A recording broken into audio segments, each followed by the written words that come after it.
Oikodome es una palabra griega del Nuevo Testamento que se traduce al español como edificación.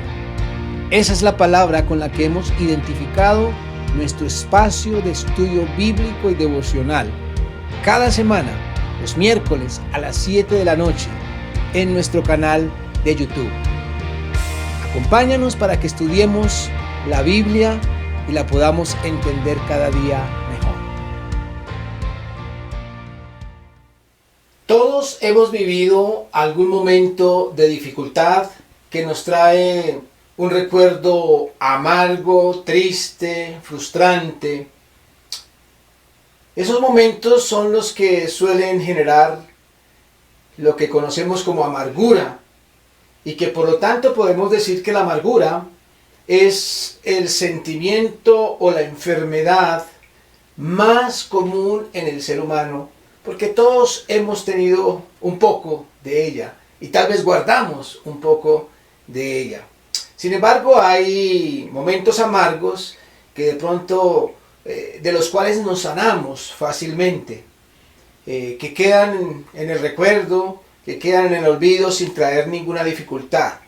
Pero hay otros momentos que generan dificultades hacia el futuro y que generan comportamientos inadecuados por causa de una amargura vivida. La amargura es una enfermedad que trae más problemas y más consecuencias de las que podemos imaginar. El libro de los Proverbios también nos habla acerca de cómo prevenir o cómo cuidarnos, o sencillamente llamémoslos consejos para prevenir la amargura. Y algo de eso nos deja ver el capítulo 3 de Proverbios, versículos 30 y 31. Dice así de manera muy paternal, como viene hablando la sabiduría de manera paternal, dándonos consejos. Estos son los consejos que encontramos aquí en estos versículos 30 y 31 del capítulo 3. Dice: no tengas pleito con nadie sin razón, si no te han hecho agravio. No envidies al hombre injusto, ni escojas ninguno de sus caminos. ¿Qué tiene que ver esto con la amargura? Bueno, hay unos consejos muy importantes aquí, dos particularmente. Primero, el versículo 30, no tengas pleito con nadie sin razón. ¿Alguien tiene pleito con alguien sin razón? Bueno, en primer lugar hay que aclarar que el proverbio no está diciendo, o no podemos aplicar una lógica en el sentido contrario, como diciendo, si hay razón, entonces sí podemos tener pleito. Ese no es el tema, digamos, que está presentado en este proverbio, sino más bien está haciendo referencia a la actitud que muchas veces podemos tener cuando estamos fácilmente irritándonos, fácilmente entrando en pleito, en dificultades.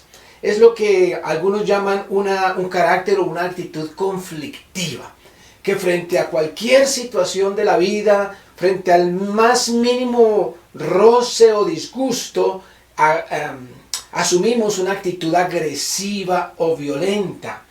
Entramos en pleito fácilmente. Eso es un comportamiento típico. Incluso como colombianos podemos decir que es pan de cada día en nuestro alrededor, cuando entramos en el tráfico del día, en el estrés del trabajo, del estudio, de las negociaciones. Todos los días estamos viendo conflictos que cuando uno se pone a mirar el origen se da cuenta que es una tontería la que genera ese tipo de conflictos. Es lo que llamamos nosotros personas conflictivas. Hay personas, cuando uno sale a la calle se da cuenta que hay personas que pareciera como si hubieran despertado y salido a la calle con el propósito de buscar pleito con alguien. Desde una mirada, desde una palabra ofensiva, agresiva, violenta, podemos ver esa predisposición al pleito y al conflicto.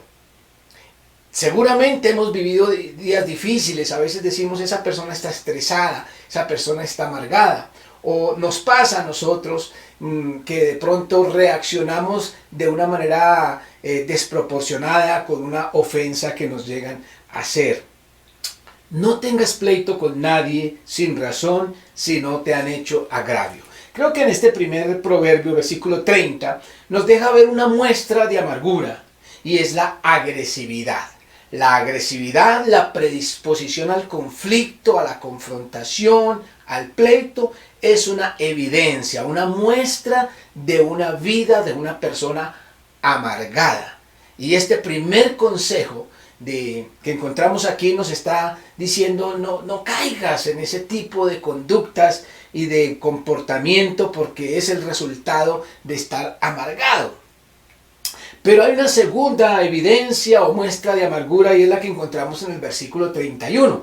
El versículo 31 dice: no envidies al hombre injusto, ni escojas ninguno de sus caminos. A veces la forma poética en la que encontramos estos proverbios resulta un poquito difícil entender qué es lo que nos está diciendo o cuál es el consejo que está detrás de esto.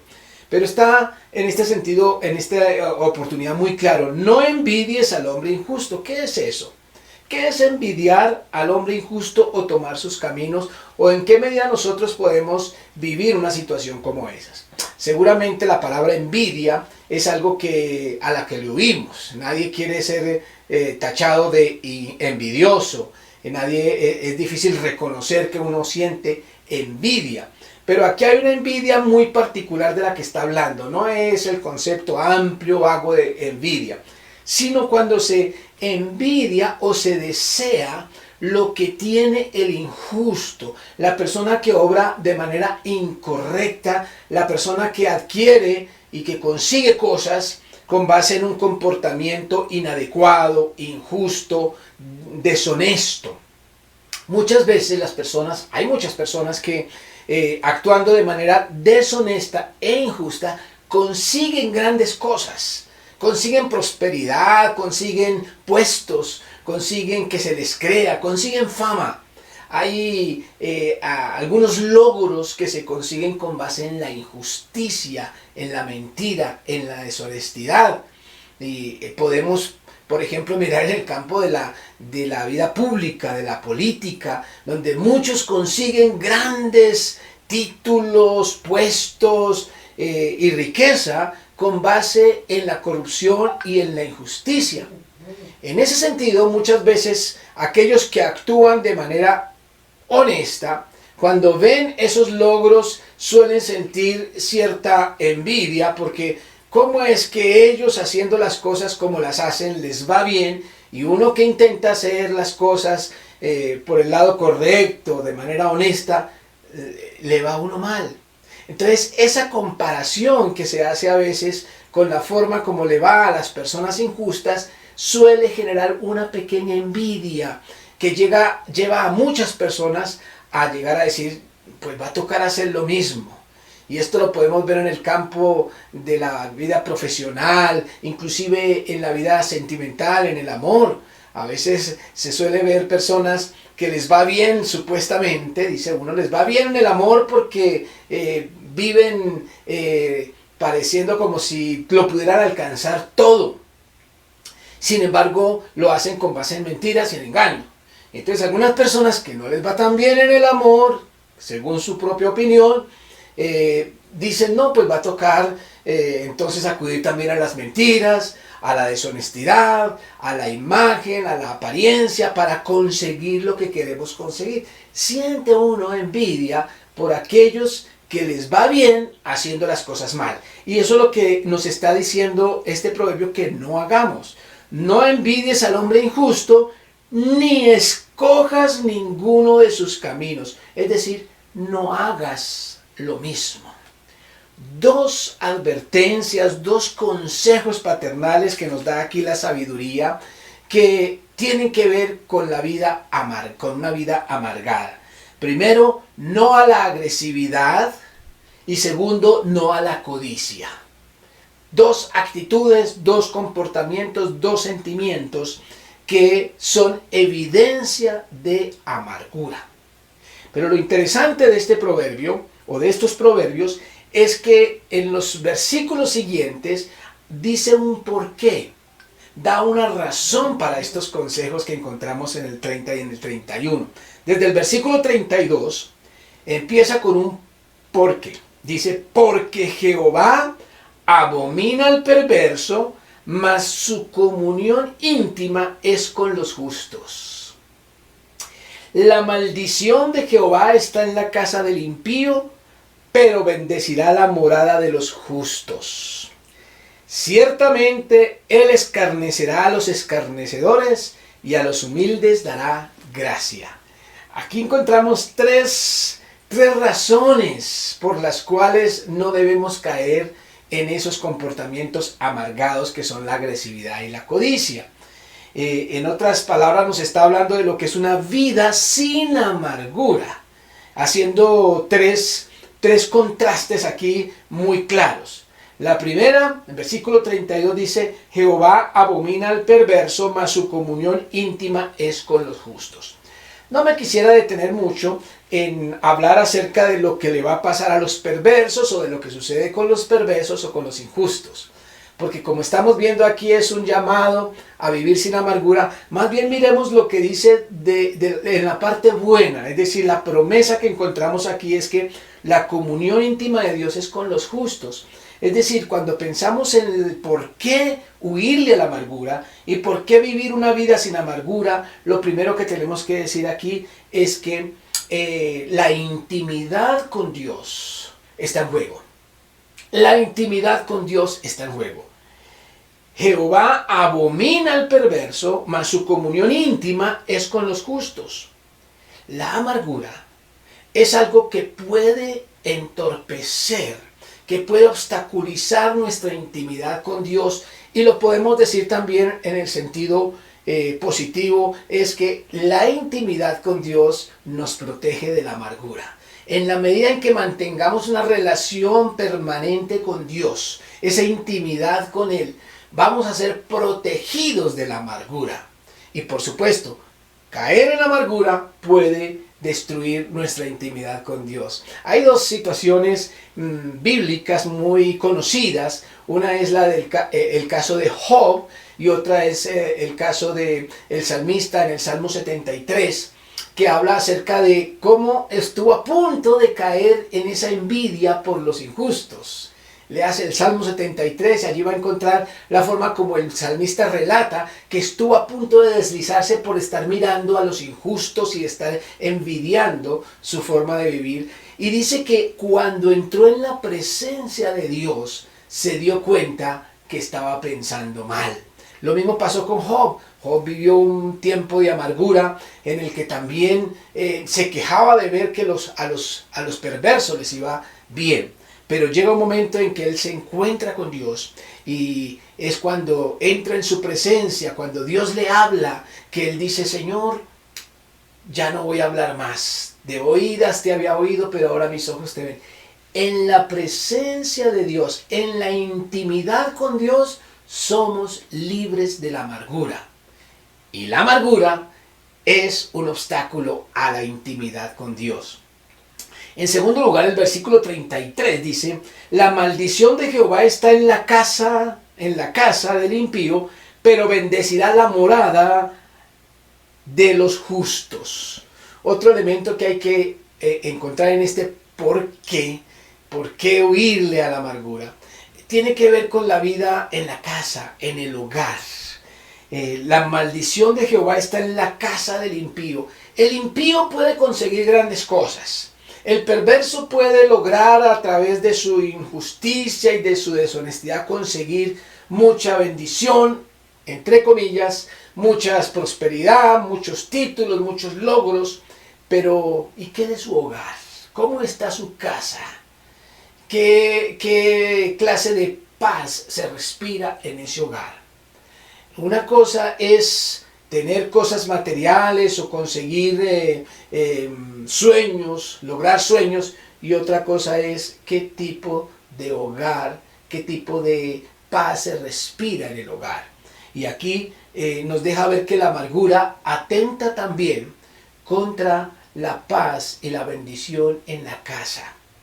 Y vuelvo a decirlo, la vida en paz en la casa, una morada de justos, una vida sana, hogareña, familiar, nos libra de la amargura. Así que el hogar, la paz y la bendición en el hogar, también es una forma de evitar la amargura, o la amargura va a destruir la paz en la casa. Una persona que tiene envidia, una persona que vive de manera agresiva o violenta todo el tiempo, afecta la paz de su hogar. El hogar respira lo que hay por dentro del corazón de las personas. Así que si en el corazón hay agresividad y hay codicia, eso va a traer consecuencias en el hogar. Y en este caso podemos ver, como dice el versículo 33, la maldición de Jehová está en la casa del impío. Aunque a los ojos de los hombres consiga grandes cosas, su hogar evidencia una cosa diferente. Pero bendecirá la morada de los justos. Y en tercer lugar, en el versículo 34 dice: ciertamente él escarnecerá a los escarnecedores y a los humildes dará gracia. Un nuevo contraste donde nos habla acerca de dos formas de vida. Una es ser un escarnecedor. ¿Qué es escarnecedor? Una forma más fácil de traducir esta palabra es burlador. La persona que se ve burlando es un escarnecedor, que se burla del mundo, que se burla de la justicia, que se burla de la verdad, que se burla de los demás. La persona que vive burlándose porque precisamente pretenden conseguir todo a través de sus propios caprichos y de su injusticia y de la deshonestidad. Así que se burlan del mundo, se burlan de la justicia, se burlan de la verdad. Pero dice este proverbio: ciertamente Dios escarnecerá, es decir, se burlará de los burladores. Es otra forma de decirlo. Se burlará de los burladores. Como decimos nosotros coloquialmente, el que ríe de último, ríe mejor. Dios se burlará de los burladores. Es decir, que pagará a ellos con su propia moneda. Pero dice: y a los humildes dará gracia. Y aquí es donde quiero que miremos la importancia de vivir una vida libre de amargura. Una evidencia de tener una vida libre de amargura es la humildad.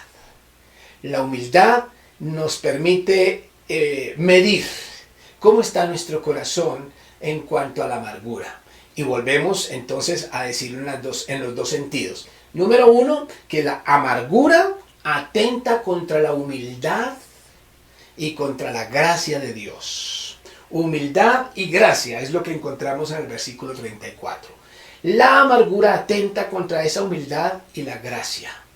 Pero en cambio, si lo decimos en sentido contrario, la humildad y la gracia nos protegen contra la amargura.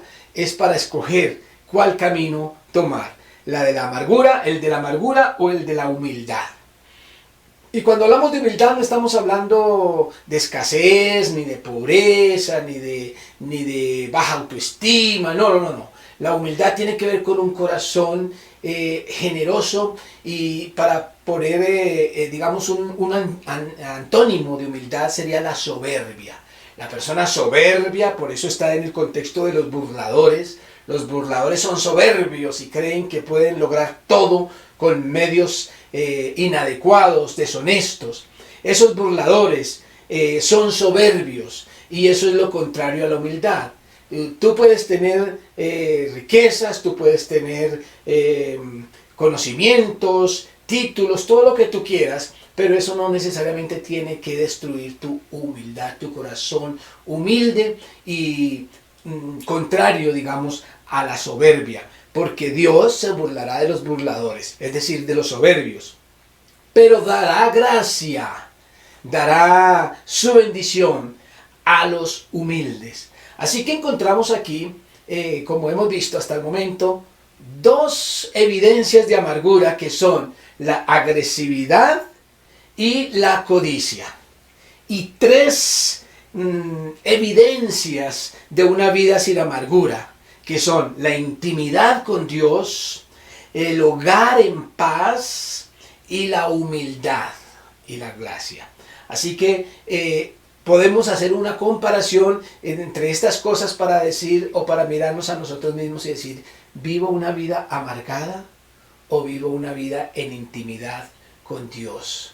Y si hay algo de amargura, porque todos hemos pasado por situaciones y experiencias que nos pueden generar esa amargura.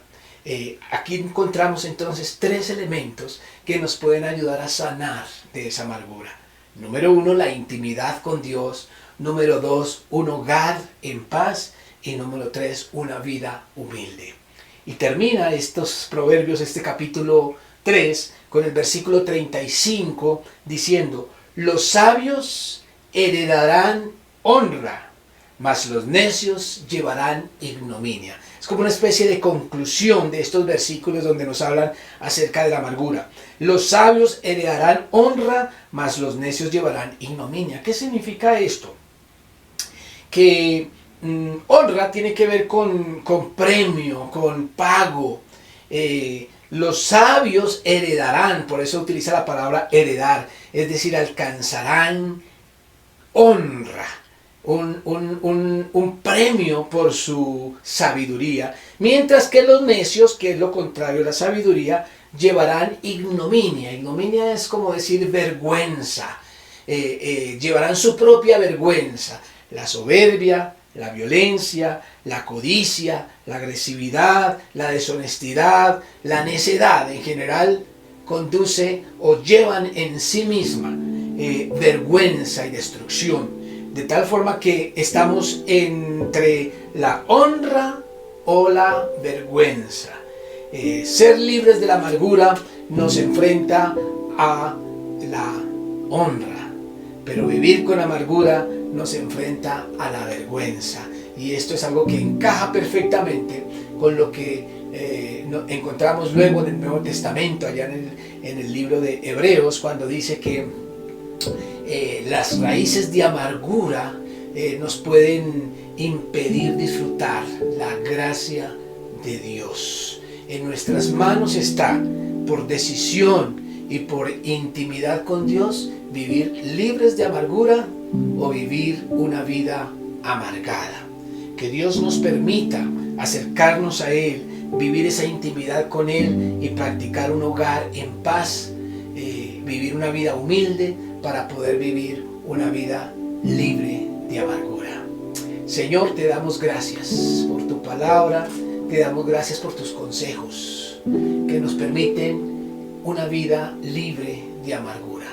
Tú conoces, Señor, la vida de cada uno de los que están escuchando esta transmisión. Tú conoces la necesidad, el dolor, las frustraciones, porque todos hemos pasado por dificultades, ya sea laborales, de salud, sentimentales, que generan momentos amargos en la vida y que traen dolor y tristeza.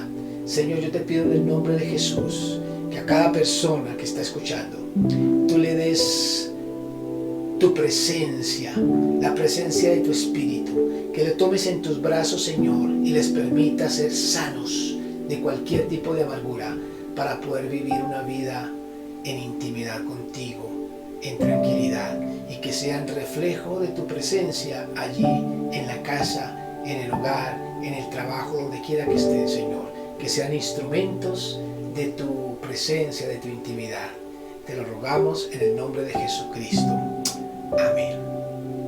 Que Dios les bendiga. Un abrazo, un beso para todos. Que Dios les guarde.